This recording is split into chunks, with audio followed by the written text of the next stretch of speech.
The story begins in the early hours of a June morning in 2019, when the world was still cloaked in that thin, fragile darkness just before dawn. The kind of darkness that makes everything feel suspended between dream and reality. Off the coast of northern Maine, near the rocky shores of Penobscot Bay, a commercial lobster fisherman named Dale Whitmore prepared his boat for what should have been an ordinary day on the water. Dale was a man shaped by the sea, weathered by 40 years of salt and wind, his hands calloused from pulling traps, his eyes trained to read the moods of the ocean, like other men read books. He knew these waters better than he knew his own reflection, understood their rhythms, their dangers, their secrets. But what he would witness that morning would shake the very foundation of everything he believed about the natural world.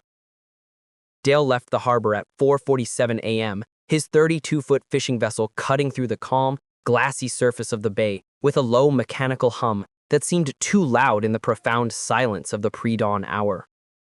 The sky above was a gradient of deep indigo fading into charcoal, with the first pale hints of light just beginning to bleed along the eastern horizon. The air was cool, carrying that crisp, clean scent of salt and seaweed that fishermen know like a signature. Visibility was good, perhaps 3 to 4 miles in every direction, and the water was unusually still, almost mirror-like, reflecting what little light existed in long, shimmering streaks.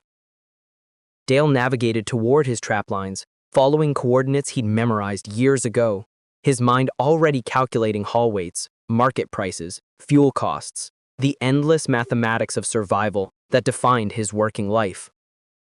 23 minutes into his voyage, as he approached a cluster of buoys marking his northernmost traps, Dale noticed something that made him slow the engine to a quiet idle. About 200 yards ahead, standing perfectly motionless on the surface of the water, was a figure. At first, Dale's mind tried to rationalize it. A buoy, a piece of debris, perhaps a seal balancing on floating wreckage.